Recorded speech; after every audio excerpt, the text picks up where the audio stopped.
Silahkan. Selamat malam, Assalamualaikum warahmatullahi wabarakatuh, Pak Andika dan Mas Hendy. Saya ingin bertanya soal satu hal bahwa tadi perdebatan ini cukup di momen-momen yang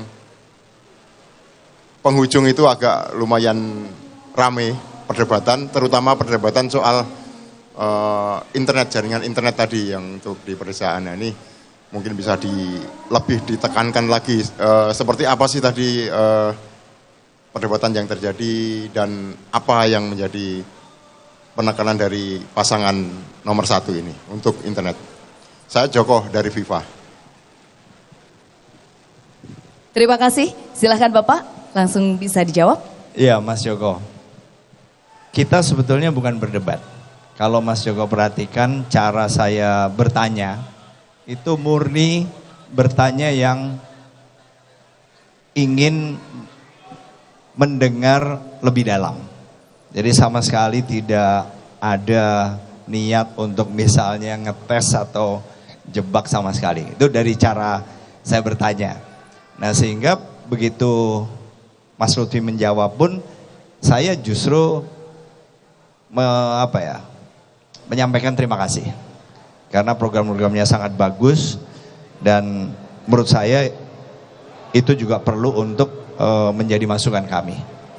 Karena benar-benar kami melihatnya sebagai sebuah diskusi, karena dari diskusi ini kita tahu misalnya apa program dari pasangan Mas Lutfi dengan Gus Yassin, sehingga apa yang mungkin kami belum lengkap itu bisa kami lengkapi. Karena siapapun nanti yang jelaskan salah satu dari kita. Dan saya yakin ini sangat berguna, masukan satu sama lain untuk menambah misalnya kelengkapan program demi program apabila salah satu dari kami terpilih. Baik, pertanyaan berikutnya silakan. Sebutkan nama dan dari media mana.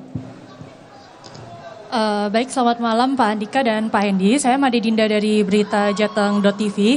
Saya ingin bertanya pada Pak Hendy. Yang pertama kan tadi waktu segmen 2 kalau tidak salah Pak Lutfi sempat salah menyebut nama cawagupnya ya, menyebut nama cawagupnya sebagai nama Pak Hendy ya. Itu tanggapan Pak Hendy bagaimana? Dan yang kedua, tadi sewaktu segmen tanya jawab dengan Gus Yassin, Pak Hendy sempat menyatakan kalau TPP atau tambahan penghasilan pegawai waktu Pak Hendy menjabat sebagai wali kota di Pemkot Semarang itu lebih tinggi yang menyebabkan banyak ASN Pemprov yang ingin pindah ke Pemkot Semarang. Itu mungkin apakah ketika nanti Pak Andika Perkasa dan Pak Hendrar Prihadi terpilih nantinya akan ada peningkatan TPP di ASN Pemprov Jateng sendiri? Terima kasih.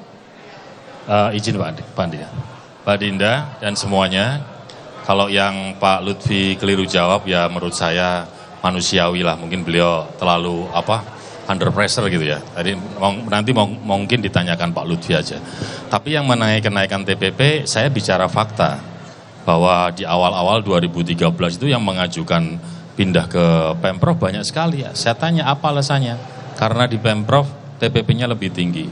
Nah itulah yang kemudian saya berpikir, oke kalau gitu ini bisa disinergikan dengan target kami. Gimana mereka bisa kemudian bekerja secara sesuai aturan, tidak ada pungli, tidak ada korupsi, dan salah satu hal yang kami lakukan di awal adalah menaikkan penghasilan mereka. Nah, tapi kalau nanti kita jadi Allah beri ridho, Pak Andika dan saya ada di provinsi, kita akan lihat sisi keuangan dulu. Menurut saya, kalau sisi keuangan memungkinkan, kami akan sampaikan bahwa Pak Andika memang penting untuk bisa memacu mereka kerja keras, tanpa pungli, tanpa kemudian mereka berpikir negatif terkait dengan hal-hal yang dijalani setiap hari, ya kesejahteraannya harus dilengkapi dulu. Itu jawaban saya. Baik, terima kasih. Satu pertanyaan terakhir, silahkan.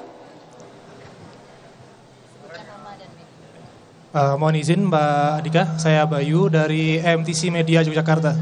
Jadi pertanyaan saya mengenai pelayanan publik Pak. Tadi sempat Bapak sebutkan bahwa nantinya akan membuat tool-tool baru untuk mendukung pelayanan publik. Dan tadi juga sudah menyinggung mengenai tool yang sudah dibuat oleh Pak Ganjar, Lapor Gub. Lalu sebenarnya apakah nanti tool seperti apa yang akan Bapak buat atau pelayanan seperti apa untuk mendukung pelayanan publik yang lebih efisien? Karena dari kebiasaan, bahkan Pak Jokowi sudah bilang setiap pemerintahan daerah yang baru pasti membuat aplikasi baru. Dan itu justru dianggap pemborosan dana dan justru tidak efisien. Jadi sebenarnya nanti apakah tools seperti apa yang akan mendukung pelayanan publik tersebut? Terima kasih Pak. Itu betul sekali, karena membuat satu database dengan seluruh perangkatnya itu akan membutuhkan anggaran. Kita sudah punya, hanya memang tidak lagi aktif sejak kalau tidak salah September 2023. Jadi kita melanjutkan dan kemudian menyempurnakan. Menyempurnakan dalam hal apa? Banyak. Karena salah satunya adalah cyber security, itu perlu kita tingkatkan. Juga misalnya akses dari masyarakat sendiri, kita juga bisa. Begitu banyak detail yang sebetulnya bisa diperbaiki tanpa memperbarui semuanya. Tapi disempurnakan itu harus. Nah, itulah yang menurut saya perlu kita lakukan dan akan kami lakukan apabila kami diberikan amanah. Terima kasih Bapak Andika dan Bapak Hendy. Dan cukup rekan-rekan media, silakan Bapak untuk dapat melanjutkan langkah.